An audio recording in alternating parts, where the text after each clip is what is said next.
Jammu and Kashmir में BJP की बुरी हार, लेकिन हरियाणा में मची है खलबली क्योंकि बीजेपी बना रही बहुमत से सरकार। कांग्रेस ने इस नतीजे को मानने से ही कर दिया है इनकार। एलोन मस्क का ईवीएम पर बड़ा बयान, कैसे हरियाणा में मुसलमानों ने बचाई कांग्रेस की इज्जत और कैसे जीत रही और बन रही बीजेपी की सरकार। पूरी वीडियो को विस्तार से समझेंगे और जानेंगे। उससे पहले अस्सलाम वालेकुम रहमतुल्लाहि व बरकातहू।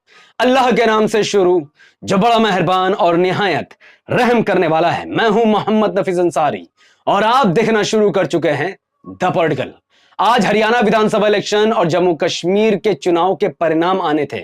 सुबह तक गोदी मीडिया यह दिखा रही थी कि कांग्रेस 92-90 में से 82 विधानसभा की सीटों में से कांग्रेस 66 सीटों पर बढ़त बनाई भी थी, जबकि बीजेपी 13 सीटों पर सिमटती हुई दिख रही थी। वही गोदी मीडिया सुबह में यह भी बता रही थी कि हरियाणा में कांग्रेस की बहुमत से जीत हो रही है और बीजेपी का आंकड़ा गिरता जा रहा है। यहां तक कि कुछ ही देर बाद गोदी मीडिया ने घोषित कर दिया था कि कांग्रेस हाफ सेंचुरी मार चुकी है और बीजेपी 20 सीटों पर सिमट रही है। कुछ घंटों बाद खबर आती है कि बीजेपी 20 से 18 सीटों पर आ गई और कांग्रेस 51 से 53 सीटों पर चली गई है। और कुछ देर के बाद गोदी मीडिया यह कंफर्म कर देती है कि एग्जिट पोल में जहां कांग्रेस की सरकार बनती हुई दिख रही थी वो सही साबित हो चुकी है और कांग्रेस 54 सीटों के साथ सरकार बना रही, जबकि बीजेपी 20 से 18 और 18 से 17 सीटों पर सिमट रही है। पूरे हरियाणा में बीजेपी के मुख्यालय में लड्डू बांटे जा रहे थे और जश्न का माहौल था और बीजेपी 13 सीटों पर सिमट रही थी। कांग्रेस 71 सीटों के साथ हरियाणा में सरकार बना रही थी, लेकिन 7 घंटे पहले वो कांग्रेस, वो गोदी मीडिया जो ये बता चुकी थी कि हरियाणा में कांग्रेस की आंधी बन चुकी है, हरियाणा में 100% कांग्रेस की सरकार बनने वाली है, लेकिन बीजेपी की हार एक्सेप्ट करने वाली, बीजेपी की हार मानने वाली गोदी मीडिया खुद मान चुकी है कि बीजेपी हार चुकी है। लेकिन ऐसा क्या हुआ कि फिर अचानक कांग्रेस का डाउनफॉल हुआ और बीजेपी इतना ज्यादा लीड लेने लग गई? जैसे ही 2-3 घंटे बाद आंकड़े बदल गए, सनसनी मच गई कि हरियाणा में बीजेपी 48 सीटों पर पहुंच गई और कांग्रेस 71 से 29 सीटों पर आ गई। तो हरियाणा के पूर्व कांग्रेस मुख्यमंत्री ने कहा कि हमें शक है और इलेक्शन कमीशन स्लो कर चुकी है काउंटिंग, जिसके बाद लेटेस्ट खबर यह है कि हरियाणा के 90 सीटों पर लगभग नतीजे आ गए हैं। बीजेपी 48 सीटों पर है, कांग्रेस 36 सीटों पर है, यानी बीजेपी बहुमत से सरकार बना रही है। और खबर यह है कि इस नतीजे को कांग्रेस के वरिष्ठ नेता स्वीकार करने को तैयार नहीं है। इसके 5 बड़े रीजन हैं। पहला रीजन तो यह है कि जो एग्जिट पोल दिया गया था, उस एग्जिट पोल के अकॉर्डिंग कांग्रेस 57 से 60 सीटें जीत रही थी, जबकि बीजेपी 27 सीटों पर सिमट रही थी। और ग्राउंड रिपोर्ट की अगर माने तो जो इलेक्शन से 2 महीने पहले तक अजीत अंजुम, जो कि एक वरिष्ठ पत्रकार है, उन्होंने ग्राउंड पर जाकर महिलाएं, बच्चे, बुजुर्ग, नौजवान सबसे बातें की और सब ने कहा कि हम बीजेपी को वोट नहीं करेंगे, हम सिर्फ कांग्रेस को ही वोट करेंगे।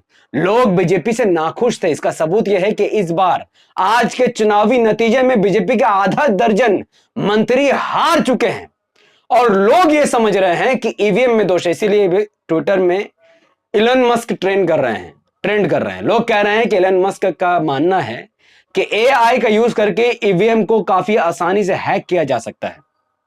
और सही बात है, एआई से मोदी का चेहरा हैक हो सकता है, तो ईवीएम क्यों नहीं हैक हो सकता है? लेकिन असल रीजन ईवीएम नहीं है, असल रीजन है आरएसएस। आप सही सुन रहे हैं, आपको पता नहीं है कि हरियाणा में 2 महीने से क्या हो रहा है। आरएसएस ने हरियाणा में बीते 4 महीनों में 16,000 सभाएं की है। एक तरफ भारतीय जनता पार्टी के नेता रैलियां निकाल रहे थे, तो जमीनी स्तर पर और घर घर तक आरएसएस काम कर रही थी। और आरएसएस हिंदू वोटरों को यह समझाने में कामयाब हो गई कि तुम गटर में रह लो, तुम टूटे सड़क में रह लो, तुम गंदे मकान में रह लो, तुम्हें रोजगार नहीं मिलेगा, तुम्हारे हालात बदतर है, महंगाई की मार झेल लो, पर बटोगे तो कटोगे। कांग्रेस आई तो तुम्हारा बुरा दौर शुरू हो जाएगा। और वो बेचारे वोटर जिनको ये समझ में नहीं आ रहा है इससे क्या बुरा दौर वो झेलेंगे जो बीजेपी के दौर में झेल रहे हैं, वो कन्विंस हो गए। आरएसएस और बीजेपी के नेताओं के मेहनत से वो कन्विंस हो गए कि हाँ हमें रोजगार नहीं मिलेगा, महंगाई से हम दूर नहीं होंगे, गैस सिलेंडर सस्ता नहीं होगा, इलेक्ट्रिसिटी सस्ता नहीं होगा, रोजगार किसी को नहीं मिलेगा, ना अच्छी सड़कें मिलेगी, ना किसी को मकान मिलेगा, लेकिन हम धर्म के आधार पर वोट बीजेपी को ही देंगे। और आखिरकार भारतीय जनता पार्टी जो 20 सीटों पर सिमट रही थी 48 सीटें जीत चुकी है, और कांग्रेस 37 सीटों पर सिमट गई। INLD 2 सीटें जीती है और 3 सीटें अन्य पार्टी जीती है। तो बीजेपी का जीत का रीजन एक आरएसएस की मेहनत, दूसरा मेहनत है वोट कटने का मैटर। आपको हैरानगी नहीं होनी चाहिए कि बीजेपी को कुल वोट मिला है 39.90%, जबकि कांग्रेस को कुल वोट मिला है 39.10%। सिर्फ और सिर्फ 1% वोट ज्यादा मिला है बीजेपी को। और बीजेपी कांग्रेस से कितनी सीटें ज्यादा जीती है भाई? लगभग 11 सीटें ज्यादा। तो 1% वोट से बीजेपी 11 सीटें कैसे जीत गई? तो यकीनन यहां पर वोट कटा है। आम आदमी पार्टी को 1% वोट मिला है, बीएसपी को 1% वोट मिला है। तो ये जो वोट, यानी आम आदमी पार्टी और बीएसपी ने मोटा मोटी 4% वोट लिया है, और ये 4% वोट से इनका एक भी सीट नहीं है, यानी इन्होंने वोट काटकर बीजेपी की मदद पहुंचाई है। जिस तरीके से 2019 में मैंने पिछली वीडियो में आपको बताया था कि कैसे लगभग 30 से 40 सीटों पर आम आदमी पार्टी ने और बहुजन समाज पार्टी ने मिलकर कांग्रेस का गेम बिगाड़ा था। कुछ सीटों पर कांग्रेस ने वोट काटकर आम आदमी पार्टी को हराया, कुछ सीटों पर आम आदमी पार्टी और बीएसपी ने वोट काटकर कांग्रेस को हराया, और हर जगह बीजेपी की ही जीत हुई है। लेकिन मायूस मत होइए, अच्छी खबर भी है। अच्छी खबर यह है कि हरियाणा इलेक्शन 2024 में, विधानसभा इलेक्शन, मुसलमानों ने कांग्रेस की लाज रख ली है। जी हां, कांग्रेस के 3 मुस्लिम कैंडिडेट आफ्ताब अहमद, ममन खान और मोहम्मद इलियास की जीत हो चुकी है, वो भी एक तरफा जीत हुई है। तो बहुत बहुत शुक्रिया, क्योंकि हरियाणा में बीजेपी जीते या कांग्रेस जीते मुझे कोई फर्क नहीं पड़ता, मैं कांग्रेस से समर्थन हुई नहीं। बीजेपी अगर देश बर्बाद करना चाहती है और देश का हिंदू उनका साथ देना चाहते तो दें, इससे हम क्या कर सकते हैं? और कांग्रेस जीतकर कौन सा देश को बचा लेगी? तो हमें कोई फर्क नहीं पड़ता है बीजेपी के जीतने से। 2019 में क्या हुआ था? 2019 के विधानसभा इलेक्शन में बीजेपी सिर्फ 37 सीटें जीती थी, कांग्रेस 32 सीटें जीती थी, जेजेपी 12 सीटें जीती थी और अदर पार्टियां 9 सीटें जीती थी। फर्क यह पड़ा है कि जो जेजेपी 12 सीटें जीती थी बीजेपी को हराने के नाम पर, वो जेजेपी ने हाथ मिलाया था दुष्यंत चौटाला ने, किससे? बीजेपी से। यानी बीजेपी के खिलाफ वोट लिया और बीजेपी से हाथ मिला लिया। इस बार क्या हुआ? इस बार जेजेपी का खाता भी नहीं खुला है, और मैं बहुत खुश हूं। लोगों को धोखा देने वाले का साथ यही होना चाहिए। बेचारा जेजेपी का एक भी सीट नहीं आई है।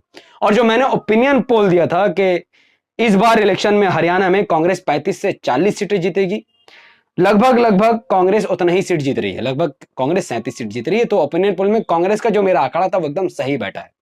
लेकिन मेरा अनुमान में बीजेपी 15 से 20 सीटें जीत रही थी, और आम आदमी पार्टी और जेजेपी कुछ कुछ सीटें जीत रही थी। लेकिन ये जो सीटें जेजेपी और आम आदमी पार्टी जीत रही है, पूरा ट्रांसफर हुआ बीजेपी की तरफ। तो इसीलिए ये जो रिजल्ट है ये काफी हद तक बीजेपी का पाला में चल गया। तो बीजेपी की बहुमत से सरकार बन रही है, इसे कोई नहीं रोक सकता है। हरियाणा में बीजेपी जीत चुकी है।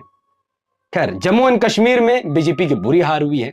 Jammu and Kashmir national front को 42 सीटें मिली है, जो कि उमर अब्दुल्ला और फारूक अब्दुल्ला जी की पार्टी है। बीजेपी 29 सीटों में समेट गई है, और ये वो 29 सीटें जो जम्मू में आती है। कश्मीर में बीजेपी का खाता नहीं खुला है। कांग्रेस 6 सीटें जीती है, और सरकार बनाने के लिए वहां 45 सीट की जरूरत है। तो 42 और 6 48 इंडिया गठबंधन की सरकार बन रही है जम्मू एंड कश्मीर में। जेके पीडीपी जो कि पार्टी है, उनकी सिर्फ 3 सीटें ही आ रही है, और जैसा कि मैंने कहा था कि इतनी ही सीटें ये जीतेगी। 1 सीट जेपीसी जीत रही है, और इंडिया गठबंधन 7 सीटें जीत रही है। जम्मू एंड कश्मीर इलेक्शन पर मैं डिटेल में वीडियो इंशाल्लाह इसके बाद बनाने वाला हूं, लगभग तैयार है। लेकिन सवाल यह है कि क्या हरियाणा का चुनाव परिणाम बदल सकता था?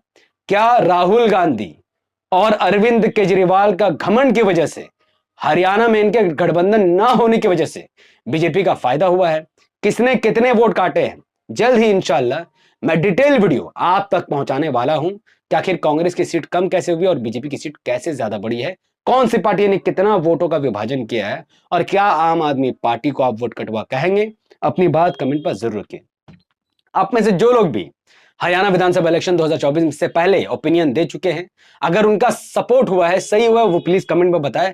मैं इंशाल्लाह उनका स्क्रीनशॉट जरूर बिल जरूर आने वाले वीडियो में दिखाऊंगा। तब तक इस वीडियो को लाखों लोगों तक पहुंचाइए जिनका गलतफहमी दूर हो, जिनको मानना है कि ईवीएम की वजह से जीता। भैया ईवीएम की वजह से नहीं जीते हैं। तो आप जरूर, जिनका मानना है ईवीएम की वजह से जीता, आप अपनी बात कमेंट पर रखिए, और जो गलतफहमी में जी रहे हैं उन तक इस वीडियो को पहुंचाइए। तो इस वीडियो को लाखों लोगों तक पहुंचाइए ताकि उनकी गलतफहमी दूर हो। क्यों बीजेपी जीत रही है ये पता उनको चलना चाहिए, तभी तो बीजेपी को हरा सकेंगे लोग आगे जाकर। तो इस वीडियो को लाखों लोगों तक पहुंचाने के लिए इस वीडियो को आप लाइक कीजिए, इसके लिंक को व्हाट्सएप, फेसबुक, इंस्टाग्राम पर शेयर कीजिए, अपनी बातों को जितना हो सकता उतना ज्यादा कमेंट पर रखिए। हमारे यूट्यूब चैनल को अगर आपने अब तक सब्सक्राइब नहीं किया है तो सब्सक्राइब कर लीजिए, बेल आइकन हिट कीजिए, क्योंकि सब्सक्राइब करने में पैसा नहीं लगता है। अगर आप सब इस वीडियो को हमारे फेसबुक चैनल द पॉलिटिकल पर देख रहे थे तो इसे लाइक और फॉलो कीजिए। आप जितना ज्यादा कमेंट करेंगे उतना ज्यादा वीडियो लोगों तक पहुंचेगा।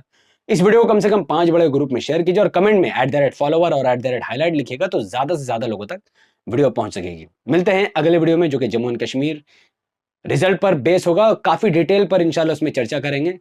तब तक मुझे इजाजत दीजिए। अस्सलाम वालेकुम वरहमतुल्लाहि वबरकात। अल्लाह की सलामत रहमत बरकात आप तमाम भाई और बहनों पर हो। मे अल्लाह बी पीस अपॉन अस।